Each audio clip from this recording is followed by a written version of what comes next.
श्री शिवाय नमस्तुभयम। दोस्तों, जैसा कि आप सभी लोग जानते हैं कि 25 नवंबर 2025 यानी मंगलवार को पड़ रही है मार्गशीर्ष मास की मंगलवार विवाह पंचमी तिथि। और दोस्तों, यह वह तिथि है जो मार्गशीर्ष मास में पड़ने वाली सबसे बड़ी तिथि है, क्योंकि यह मंगलवार के दिन पड़ रही है और इसका बहुत ही बड़ा और विशेष महत्व होता है। पूज्य गुरुजी ने कहा है कि अगर कभी भी मौका लग जाए और मार्गशीर्ष महीने की पंचमी तिथि मंगलवार को पड़ जाए तो आप लोगों को 2 लौंग वाला उपाय तो अवश्य ही करना चाहिए। इन दोनों तिथियों का संयोग बहुत ही कम आता है। इसी के साथ में गुरुजी ने अपनी शिव पुराण कथा में बताया है कि इस दिन आपको 1-2 लौंग वाला उपाय तो आपको अवश्य ही करना चाहिए, क्योंकि ऐसा दिन पूरे साल में सिर्फ एक ही बार आता है। और दोस्तों, आप सभी लोग जानते हो कि मंगलवार पंचमी तिथि का अगर सबसे बड़ा कोई उपाय है तो वह 2 लौंग वाला उपाय है। तो दोस्तों, मंगलवार पंचमी तिथि के दिन आप लोगों को इस 2 लौंग वाला उपाय को जरूर करना है। बहुत सारे लोग, जिन लोगों ने इस उपाय को ना किया हो, मतलब पूरा साल निकल गया, उन्होंने किसी भी दिन इस 2 लौंग वाला उपाय को ना किया हो, पर दोस्तों आपके पास एक आखिरी मौका बचा हुआ है, जो कि 25 नवंबर मंगलवार पंचमी तिथि के दिन है। इस दिन आप लोगों को इस वाले उपाय को जरूर कर लेना है।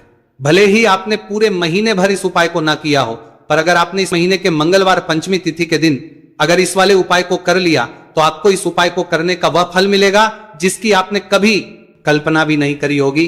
इसीलिए आप लोग इस वाले उपाय को एक बार जरूर कर लेना है, ताकि आप लोगों के हाथ से यह मौका ना जा सके और आपको इस उपाय को करने का फल मिल सके। दोस्तों, यह उपाय पंडित जी ने अपनी अभी की ही श्री शिव महापुराण की कथा में बताया है जी। इस उपाय को आज हम आपको बहुत अच्छे से समझाने वाले हैं। इस वीडियो को देखने के बाद इस उपाय को समझने के लिए आपको कोई और वीडियो को देखने की जरूरत नहीं पड़ेगी। तो चलिए दोस्तों, उपाय को शुरू करते हैं। देखिए, ये इस मार्गशीर्ष महीने के मंगलवार पंचमी तिथि के दिन ये इतना खास होता है, इतना महत्वपूर्ण होता है। देखा गया है कभी कभी बड़े बड़े पूजा पाठ अनुष्ठान से जो मनोकामना पूर्ण नहीं होते, वह मार्गशीर्ष महीने की मंगलवार पंचमी तिथि के दिन एक छोटे से उपाय करने से ही आपकी मनोकामना पूर्ण हो जाती है। और बहुत सारे लोगों ने इस उपाय को किया भी है और उनको इस उपाय को करने का भी जरूर मिला है। अगर आप लोग भी इस उपाय को करना चाहते हैं तो आप इस उपाय को पहले अच्छे से समझ लेना, सुन लेना, उसके बाद करना, आपको इस उपाय का फल जरूर मिलेगा।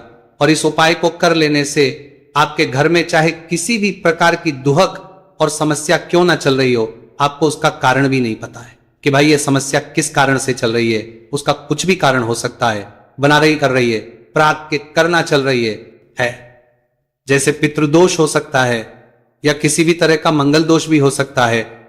इस दिन आप लोगों को यह वाला उपाय कर लेना है। यह एक ऐसा उपाय है जिस उपाय को अगर किसी विशेष दिन पर किया जाए तो भाई उस विशेष दिन का जो है वह तो हमें मिलता ही मिलता है, पर हमने उस दिन पर इस उपाय को किया है तो हमें उससे भी बड़ा फल मिलता है, और फल बहुत जल्दी मिलता है, क्योंकि आप इस उपाय को बहुत ही बड़े और विशेष दिन पर कर रहे हो।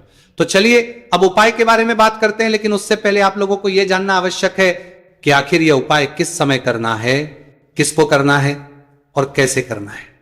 तो चलिए हम आगे आपको वीडियो में एक एक करके बता देते हैं। लेकिन उससे पहले, अगर आप लोग हमारे चैनल पर पहली बार आए हैं या फिर मेरी आवाज आज पहली बार सुन रहे हैं, तो हमारे चैनल को सब्सक्राइब जरूर कर लेना।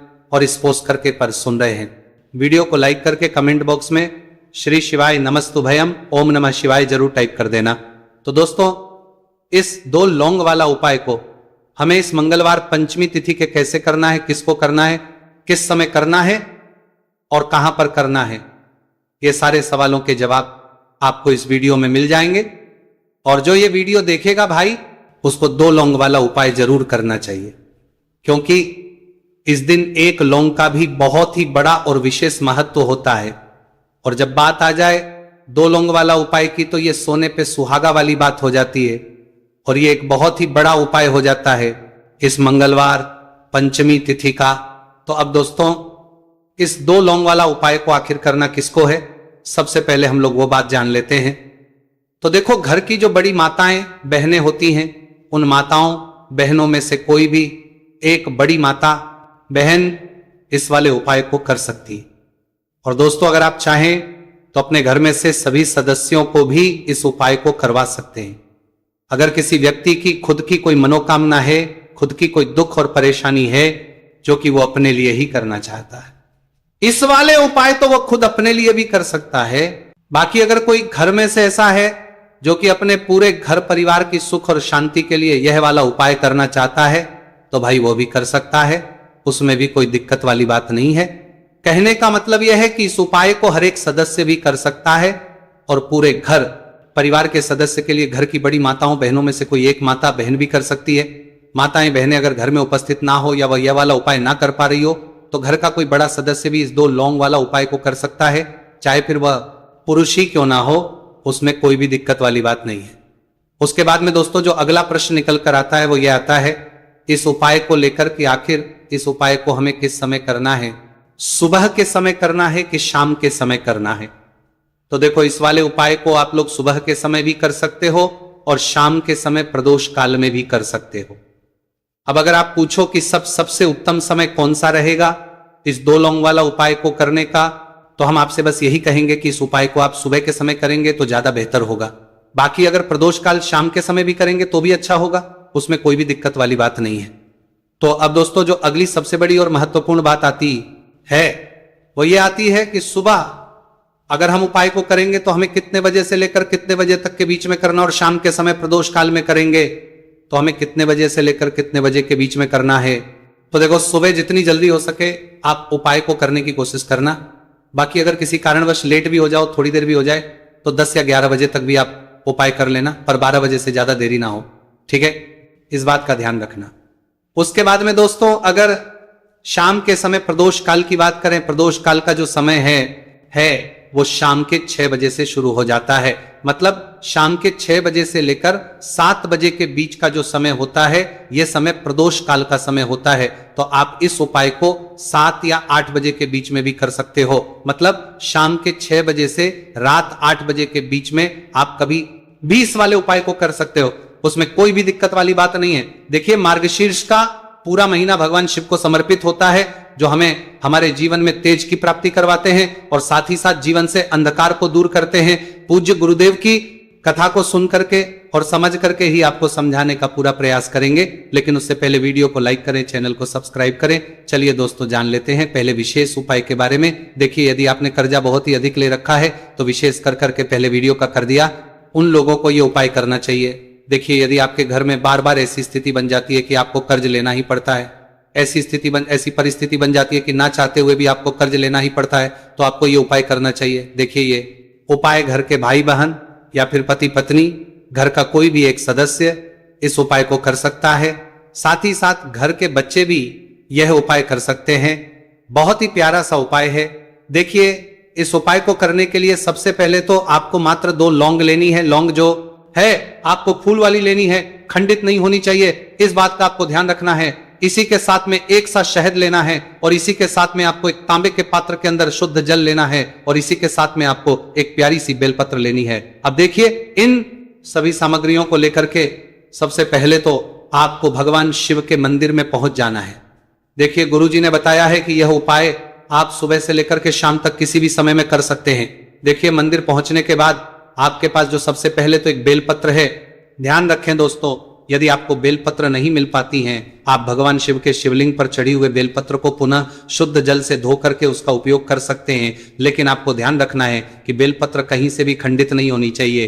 तो देखिए आपके पास जो बेलपत्र है, सबसे पहले तो इसे आपको भगवान शिव की शिवलिंग पर अर्पित करनी है। देखिए बेलपत्र आपको इस प्रकार से अर्पित करनी है कि इसकी चिकनी साइड शिवलिंग से स्पर्श रहेगी और इसकी डंडी का हिस्सा आपके विपरीत होगा। इससे आपको बेलपत्र अर्पित कर देनी है। अब देखिए आपके पास जो 2 लौंग के जोड़े हैं, उन्हें आपको जो शहद लेकर के आए थे आप उसमें अच्छे से डुबो देना है। अब देखिए ये जो 2 लौंग के जोड़े हैं शहद से युक्त, इन्हें आपको जो अपने बेलपत्र समर्पित किया है शिवलिंग पर उसी के ऊपर समर्पित कर देना है। ध्यान रखें जब भी आप ये लौंग समर्पित करेंगे तब आपको आरण मुक्तेश्वर महादेव का मन में स्मरण करते रहना है। अंत में जो आपके पास एक लोटा शुद्ध जल है तांबे के पात्र के अंदर, उसे आपको भगवान शिव के शिवलिंग पर धीरे धीरे समर्पित कर देना है। श्री शिवाय नमस्तुभयम इस मंत्र का जाप करते हुए और आड़ मुक्तेश्वर महादेव का मन में स्मरण करते हुए जल अर्पित करने के बाद आपको महादेव से प्रार्थना करनी है कि यह उपाय मैं इसीलिए कर रहा हूं ताकि मेरे जीवन का जो अंधकार है वह दूर हो जाए, मेरे जीवन में जो कर्ज का भज है वह सभी दूर हो जाए। ऐसे आपको से प्रार्थना करनी है कि हमारे जीवन से, हमारे भाग्य से कर्ज का बोझ उतर जाए। तो इस प्रकार से प्रार्थना करते हुए यह पहला उपाय आपको कर लेना है। अब हम जानते हैं दूसरे विशेष और चमत्कारी उपाय के बारे में। देखिए दूसरा उपाय भी बहुत ही प्यारा सा है, विशेषकर कर्ज को दूर करने के लिए। देखिए इस उपाय के लिए आपको 2 रूता लौंग के जोड़े लेना है। इसी के साथ में आपको एक तांबे के पात्र के अंदर शुद्ध लेना है। अब देखिए मात्र इन दोनों ही सामग्रियों को लेकर के आपको पहुंचना है वट वृक्ष के वहां पर, यानी कि आपको बरगद के पेड़ के वहां पर पहुंचना है। देखिए बरगद का वृक्ष देव वृक्ष कहलाता है।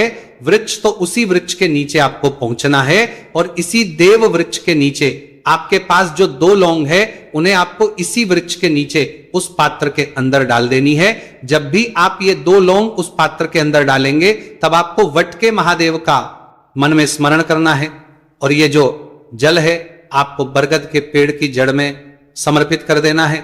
देखिए पूज्य गुरु जी अपनी प्रत्येक कथा के दौरान कर्ज मुक्ति के लिए इस उपाय को बताते हैं, तो बहुत ही चमत्कारी ये उपाय है। तो आपको ये जो जल है वट वृक्ष के नीचे समर्पित कर देना है, वटकेश्वर महादेव का स्मरण करते हुए। देखिए कई स्थानों पर वट वृक्ष के नीचे ही शिवलिंग की स्थापना हुई होती है, तो आपको उसी शिवलिंग पर इस जल को अर्पित कर देना है। यदि वट वृक्ष के नीचे शिवलिंग है तो आप शिवलिंग पर यह जल अर्पित करना है वटकेश्वर महादेव का स्मरण करते हुए। तो इस प्रकार से आपको यह उपाय करना है। बहुत ही ज्यादा प्रभावशाली उपाय है। देखिए यह उपाय विशेषकर जल समर्पित करने वाला है, तो आपको यह उपाय सूर्यास्त से पहले ही करना होगा। अब देखिए यदि आप इस उपाय को सूर्यास्त के बाद करना चाहते हैं तो आपको एक लौंग लेनी है। इसी के साथ में आपको एक गोलबाती का दीपक लेना है। अब इस गोलबाते के दीपक को आपको वटकेश्वर महादेव का स्मरण करते हुए वट वृक्ष के नीचे ही प्रज्वलित कर देना है और आपके पास जो एक लौंग है उसे आपको बरगद के पेड़ के वहां पर समर्पित कर देना है। जब भी आप ये लौंग समर्पित करेंगे तब आपने जो भी कर्ज ले रखा है उसका आपको मन में एक बार स्मरण कर लेना है।